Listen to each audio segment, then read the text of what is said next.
ci lu jëm ci mbirub góor jigéen yéenekaay bi it wax na ci benn xale bu jigéen boo xam ne dañu ko teg loxo Fatoumata Baldé la 40 ans la am yéenekaay bi nee na association de malfaiteurs faux et usage de faux en écriture publique la ñu koy toppee nee na daal ab fausse infirmière d'état la boo xamante ne moom dañu ko jàpp ci bërëbu ministère bi yor wàllum wér-gu-yaram ci biir réew bu Sénégal gis nañ fi ab faux gendarme ab faux médecin tey ab faux infirmière la ñuy gis Fatou Abdou Ndiaye faux usage de faux. waaw te souvent nag day am ku leen di jàppale xam nga am na yoo xamante ne nit mënul xëy rek def ko parce que su fekkee ne dil la am na koo xamante ne moom moo yor cachet ba maanaam defal la ñu jàpp ne yow kat ab infirmière d'état nga kan moo defar cachet bi fu ñu jëndee cachet bi et kan moo xam service bi ba xam cachet service bi ak kan moo ko recommandé y a un intermédiaire boo xamante ne nee nañu directeur la woon ca ministère de la fonction publique xam nga loolu c'est grave c'est très grave su fekkee journal bi ni mu ko bindee nii te journal Libération ci enquête lay sukkandiku un ancien directeur au ministère Mansour de la fonction publique ñu ne moom ci ñi faciliter la dame là à ce que mu def usurpation de fonction ba dugg di liggéey dans la fonction publique et surtout ci wàllu wér-gu-yaram donc cette dame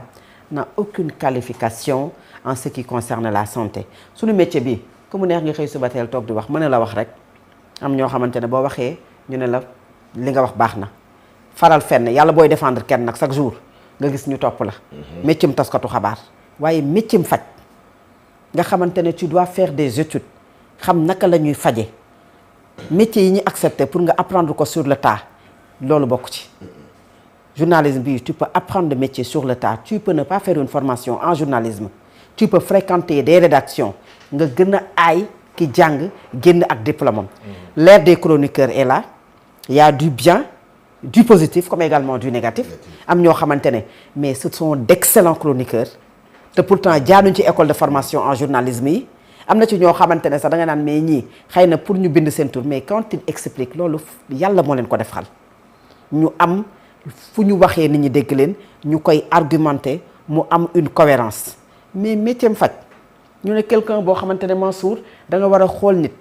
xool xam lan moo ko dal nga prescrire ko un médicament mu dem jëndi ko nga xamante ne tey lii nga xam ne mooy médicament dañ ciy bind ne y a des effets même secondaires waaw ku mënta maîtriser les effets secondaires d'un médicament ça tu peux soigner un malade boo xam ne grippe moom moo ko dal mën nga faj koo xam ne dafa am drépanocytose kooku mën nga jëlal nit prise de maanaam sang mën nga ko bindal tey bu fekkee dafay def perfusion ce pays est une grosse farce réew moo xamante ne que du faux nit ñi sax tu vois en certaines personnes manque de conviction pour rek soril ko rek yoo xamante ne bu ñu toogee di wax nga ne Mansour ñii parti bii ñu bokk moom moo leen gënal lépp lu ñu am moom rek la ñu gëm conviction boobu la ñu am mais comment il change de veste quand il voit le plus offrant ou bien quand il espère avoir le plus offrant noonu la nit ñi également pour xaalis pour am pour benn ascension sociale bi nga am sa métier bu dee da ngay jaay gerte su fekkee ne da ngay nekk beneen métier boo xamante ne moom ngay def comme yow nga nekk travailleuse domestique et autres nga bàyyi ko nga dem ne da ngay dugg ci benn centre de santé ou benn hôpital tout en sachant que toi tu n'as aucune qualification nga sol blouse blanche nit ñi di la gis ngay dugg di faj ak fit gi nit mën a am kooku bu tëddee dina nelaw tout en sachant que yow Mansour li nga nekk di def nii liñ naan kuy nëbbu di naan boo mandee feeñ tôt ou tard yàlla dala ci weer parce que du sa métier qu'est-ce qui t'empêche d'aller faire une formation qu'est-ce qui t'empêche de te rapprocher ci ñi nga xam ne yàgg nañ ci hôpital yi gis nañu ku nekk ci hôpital xëy na xëy suba teel nekk koo xamante ne dafay dem di rewle mais am na ci yenn métiers yoo xam ne dafa laaj une qualification loolu nag laxisme total de la tête aux pieds de l'hôpital ministère bi nga xam ne moom moo ko recommandé parce que c'est le ministère de la fonction publique Mansour en collaboration avec le ministère de la santé ñoom ñooy xool ñi nga xam ne jàng nañ am seeni formation pare ñu affecté leen dans des centres de santé ou bien dans des hôpitaux moom naka la ay mbiram yegsee ba foofu ba ñu tudd ci quelqu'un boo xam ne il est de la fonction publique l'enquête certainement dinañ ci dem jusqu'au bout situer les responsabilités à toutes les échelles ba képp ku ci laala ñu teg la loxo il y a trop de faux au pays dans ce pays là faux douaniers faux médecins aujourd'hui tout faux infirmiers. Demain ce sera faux quoi. On verra bien. En tout cas ce qui est sûr c'est que c'est là maintenant que c'est important l'audit du fichier de la fonction publique bi nga xamante ne bëgg nañ ko sóob Alaaji Mansour sa xalaat ci faux bi. bon foo bi man bëggoon naa am li ñuy wax les courantes. pour mieux comprendre. exact. c'est vrai que ni ko Fatou waxee méccam paj kenn du ko jàng nii. mais ñun ñi juddoo ci kaw gi ci gox yi am dispensaire daanañu gis docteur yi nga xam ñoo fa jëkk a sanc nekk fa ba kenn dootu leen affecté ñu dem ba dañ fi mujj am kër seeni ay famille nekk fa bi ñu soog a ñëw di implanté wu ci yooyu daanañu xool benn xale bu bëgg loolu ñu jël ko di ko former ci dispensaire bi ba kooku di piqûre di xalaaf di rewle waaw di rewle wax dëgg yàlla yooyu moom ñun yàgg nañu koo gis beneen bi ci des daanañu gis itam ci case de santé yi te dañ leen di reconnaître ñu jëlee benn sage-femme qualifiée ci hôpital ba wala centre de santé ba ñëw ca village ba wala ci dëkk ba nga xam ne moo am dispensaire ba mu def ak ñoom nangami fan pour tàggat leen yokk performance sage-femme wala matrone yi nga xam ni defuñu école de formation ñu yokk seen niveau pour mën leen a tas ci yenn ci ay poste ci hôpitaux yu mag yi wala ci ay poste ci case de santé yi lu doon am la te kii souvent li ci yoon waaw dafa war a am même bu dee elles sont 6 dafa war a am kenn koo xamante ne sage-femme lay doon. te kii pour quand il y a âge bi ñu wax nii am na 40 ans moo tax ma ni xam nga tey par exemple boo amee benn commissaire boo xam ni 25 ans la am benn magistrat boo xam ni 26 ans la am ku nekk ci service. bu ñu démantelé ku toll ni Fatou Abdou Ndiaye. muy rewle ci benn hôpital ñoom li ñuy jot mooy kii amul diplôme automatiquement dañuy bind rapport dañu koy monter dañu koy condamner baa mu siiw damay joxe exemple. alors que loolu ça existe ñun dañu ko dund. ci dëkk yi nga xam dañu fa xamoon ñu am ay dispensaires jëkk a sos nekk fa am ak affinité waa dëkk ba bëgg leen ndaw li bëggoon ci loolu ñu jël ko former ko di ànd ak moom ci ay séminaire di ànd ak moom ci ay rencontre di ci taxawal ay case de santé damay ba ñu tudd tur mais ñoo xam ni xam nga leen ñoo xamante ni bii ñoo téegal képp kuy sa génération. maanaam ñi nga xam ñëpp dañoo tolloo sa génération kooku moo leen téegal te defuñu benn formation. lu dul ni infirmier chef de poste bi nga xam moom moo fi jëkk a ñëw nekk booyam nekk jeune am moom moo koy formé di ko formé dem ak moom ay séminaire di ànd ak moom ci rencontre médecin yi ba mujj nekk ku fay nekk koo xam ne dafay valable pour nekk fa di faj moo tax nag ma ni cas bii du ma ci gaaw a condamné ndaw si wala ma jàpp ni kii la ni ñu koy waxee fausse infirmière. est-ce que dinañ def kon association de malfaiteurs faux et usage de faux parce que ki ko signalé nee nañu chef de la division la. de la formation moom moo ko signalé. parce que li ngay wax ni lu am la c'est-à-dire que. looloo tax y a certaines localités yoo xamante ne nit dana xëy rek ñu di ko former di ko ba mais loolu dafay am ku koy assister. looloo tax xam nga article bi dafa wax ni. benn sage-femme boo xam ne dafa wax ni aide infirmière la. dafa wax aide infirmière la moo tax même bu ñu ko démantelé war nañu xam postam foofa lan na fa nekki woon nan lañ ko fi jëlee woon est-ce que dañu ko considérer ca personnel ba comme koo xam ni infirmière la bu ñu fa affecté wala ñu embauché ko fa wala déet parce que dafa am man bu ñu àndee mu yóbbu la ci ay dispensaires yu mag yu nekk ci ay communes yu mag yoo xam ne ña fa nekk di gën a faj à part infirmier chef de poste ba deful benn école de formation mais def na 30 ans d'expérience wala lu ko jigee te noonu lañu ko formé te ñooñu nekk nañu ci hôpitaux yi ñoo nekk ci case de santé yi je donne un exemple jigéen bëgg na juddu ci benn hôpital mu jafe lool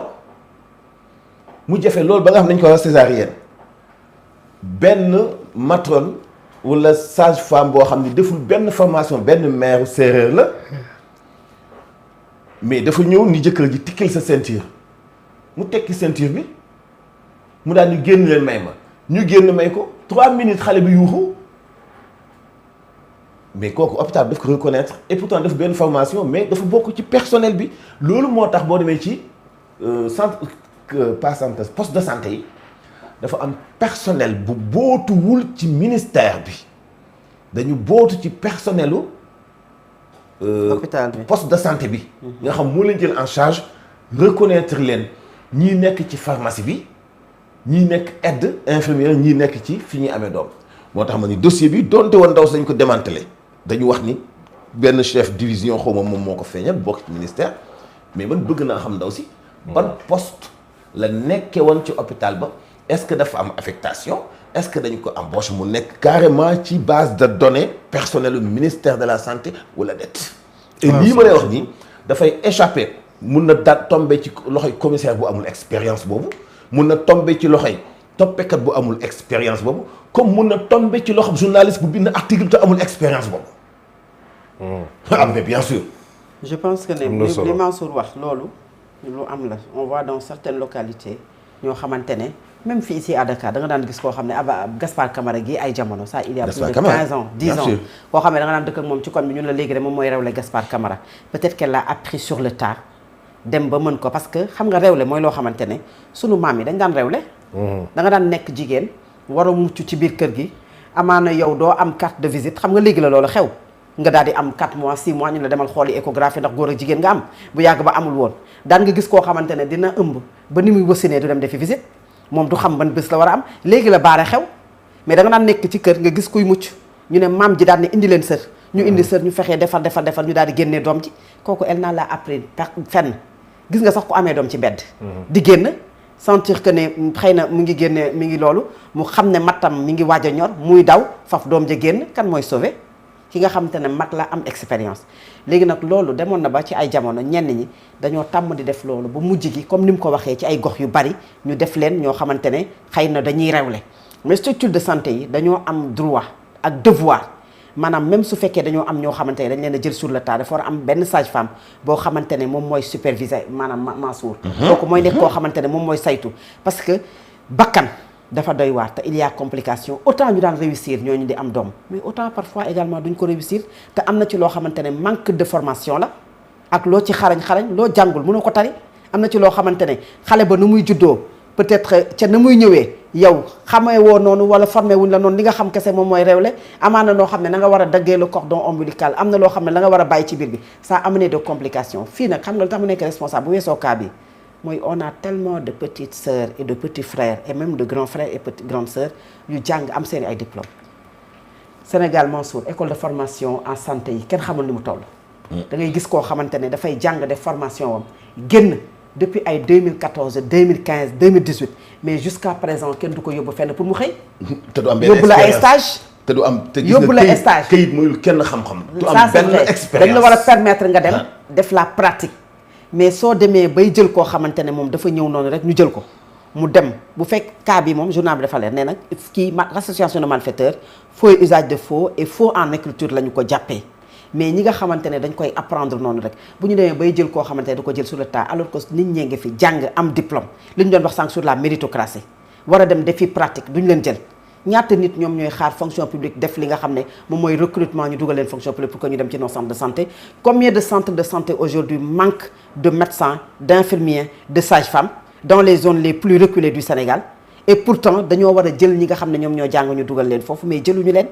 ñaata ñooy chemin ñaata la ñuy fanaanloo ci hôpitaux yi nga xamante ne nuit la ñuy def garde ñi nga xamante ne ñoo mag ñi tëdd seen i kër di nelaw xale yi ñu stage loo leen Sénégal la ñuy stage loo ni 2 ans 3 ans moi j'ai vu ay nit yoo xamante ne stage nañu Abbas Ndao plus de 7 ans ñuy stage avec 50 000 francs de salaire te ñooñu dañoo am seen i diplôme téye ko il a fallu que ñu naan leen tey ëllëg si biir ngoon ba ñu xëy suba daf leen dugal fonction publique réew boobu moo tax ni ñu doon wax sànq ne les priorités est-ce que ñun ñi jiite dinañ ci bàyyi xel te lii je pense que benn ci la bokk s'il y avait assez de contrôle s'il y avait un bon recrutement ci ñi nga xam ne ñoom ñoo am seen i ay diplôme jàng. malheureusement Sénégal Fatou dañu am problème école mais tey boo seetee problème bi nekk dëgg ci santé même boo demee ci village yi ci côté paludisme ak yooyu noonu tu vois ñi ñu wax dañu qualifié li ñuy def ci ay victimes li ñuy créé ci ay njombe et dara du leen ci fekk da ngay ñëw jël loolu benn lal fay loolu lu xel mënut a nangu essayer ci yow benn opération alors du mujj fenn et da ngay continuer balaa ngay génne malade bi mais da ngay fay et yooyu daanaka xaw na jige crime mais dañuy sëgg. parce que dañ naan kii. xëy na génn na ci école boo xam ne Al Amine Senghor moo ko taxawal xëy na problème boobu la ñu am du problème compétence wala perfectionnement boo xamante ni bii bëgg nañu ko ci nit ki mu am performance mën a def ay résultats et toujours dañuy dugal ci benn créneau ba noppi transformé ñu ne ay complexe. par exemple man tey sama village case de santé moo fa nekk. mais kooku tey bu fekkente ni bii moom yow da nga génne ci wàllu kii génne ne ci école bii nga xam ne Al Amine bi ma nekk ndooloon ñuy defandoo tasam xibaar moom moo orienté wu créer école boobu comme ni ngeen gisee ci métier journal da ngay ànd benn journaliste bi amu dem créer benn école de journalisme et cetera est-ce que kooku noonu dina tax ma am complexe ci ki ma fekk ñu tàggat ko mu nekk ci benn case de santé ma xam ni chaque année au moins dina dimbali 50 femmes ou 60 femmes yoo xam ne kenn du ci dee kenn du ci am problème alors que ci hôpital bi den ak moom wala poste de santé bi den ak moom nga gis ay nit di dee da ngay dem ci hôpital nit am AVC gravité AVC ñu yóbbu ko ci hôpital bi 9h ba 18h kenn du ko laal et ñu am diplôme ñoo nekk foofu d'abord formation bi xam nga la moo ci war a jiitu formation morale on a ce problème ci côté santé au Sénégal problème boobu moo fi nekk tey. ñaata école santé ñoo nekk Sénégal ñaata sage-femme d'état aide sage-femme ak ñiy séddale garab bi ni ñu tuddee sax ñu leen di woowee sax kenn xamul nu ñu toll non seulement amuñu liggéey mais côté qualification mais est-ce que xam ngeen ni piqûre bi raté ba léegi mu ngi fi am na jigéen bu doon am doom def fausse couche li ñuy génne ci biir ñu koy xaw ma kiiraaj ñu koy wax embryon am na ñu koy wax kiiraaj baat bi am na ñu koy woowee kiiraaj yenn saa yi nga dem kër docteur tamit. mais am na kiiraaj boo xam ne Fatou ki ñëw koo xam ndaw si boo xamante ne médecin bu mag la bu la nee capp nga xam ne kii jàngul da koo jàng déedéet maanaam yenn saa yi non da ngay ko jàngul nga am bien sûr feebar yenn saa yi nga am feebar nekk ci ay jafe-jafe ñu rangandoo ñëw ñoom ña rangandoo ñëw sax médecin bu mag ba la ñuy xaar bu ñu xëyee suba teel dañuy dugg ci salle bi ànd ak le médecin médecin ba wër leen daan leen malade bi lii la malade bi lii la malade bi lii la métier médecin da nga koy jàng da nga koy jàng bien sûr ami diplôme da nga koy jàng bien mën a sûr faj mais ñi faj jàng bakkan dafa doy waar de mais ñu ko jàng ñoom ñoo ci juum mais ñi nekk ci hôpitaux yi asantement ñi nga xamante ne da ngay xëy nekk birig xaw ma nu ñu koy waxee pousse xëy suba teel am fit gis ne hôpital bi kenn ñëwul nga dem lor doomu jàmbur ñi nekk ci hôpital yi daal Fatou ñi métier boo xamante ne ñi ëpp problème boobu la ñuy jànkuwanteel dans les pays développés problème boobu la ñuy jànkuwanteel quand même les blouses sont tellement distinguées ba nga xam ne dañuy xam ne kii mais xam nga ñun sax defaluñu formation pour nga xam da ngay gis ne ku yor blouse rek nga seen ko daan ne ko docteur mais parce que réew ci nekk ak spécialité bi nga xamante ne moo tax nag leeral yooyu ma ci dem Fatou daf ci am solo parce que dañu nekk ci réew boo xam ne réew sous-développé la et dañ ñëpp dañu leen di jël dugal leen ci man sama yaram bu ma koy jox danaa préféré lool koo xamante ne ma nga woon bu ma gis koo xamante ne dem na université dem fac médecine def fa 7 ans 8 ans génn avec un diplôme je vais t'expliquer benn anecdote benn xale boo xam ne Fatou benn médecin bi ko defal scanner hôpitalu Mbour moo ko defal hôpitalu Thiadiaye moo ko defal hôpitalu Thiès moo ko defal hôpitalu Kiomo bi nekk biir Fann même médecin bi la et ba léegi ci même scanner yooyu yëpp mënul révéler lan moo nekk ci këru xale bi et finalement kooku mënul kon ki ko jàngal si mën na dafa ay mën na dafa aay non ay moo tax du toog fenn moo tax d'accord j'avais pas déggu ma woon dama ko d'accord waaw muy def tour mais bi ñu dee ba nga xam dañu programmer def opération moom dafay assister ak mboolem docteur yi ci bokk ak benn docteur boo xam ne étranger lay jógee